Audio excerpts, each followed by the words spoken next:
Now let's discuss through Scripture in the Old Testament and the New Testament, the tree and the fruit that the tree bears and what's being talked about. What got me on to seeing this was in the New Testament we hear from one of the witnesses,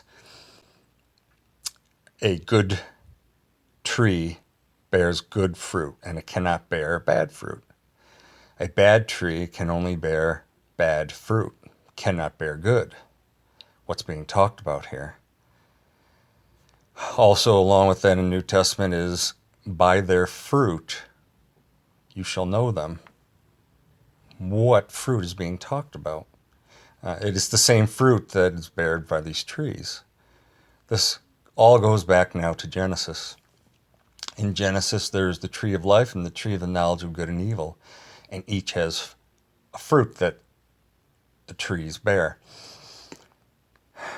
The tree is a weak.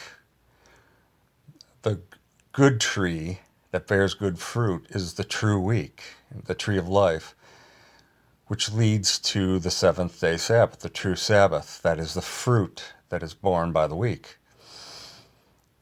And it cannot bear bad fruit. It cannot bear a false Sabbath because only the seventh day is a Sabbath. And if you have the true week, it bears the true fruit. The tree of the knowledge of good and evil, the tree of death, is a false week, and it can only bear bad fruit, a false Sabbath.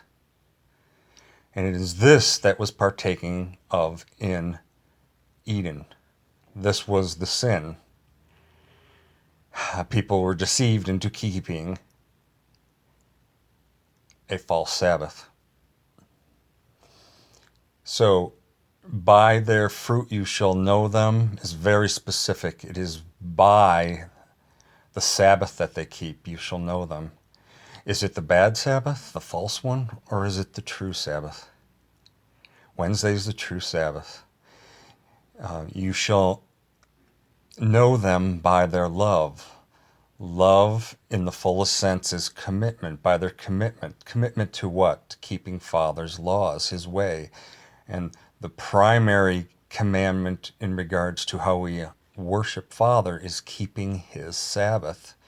So those, by their love you shall know them, by their commitment to His Sabbath you shall know them.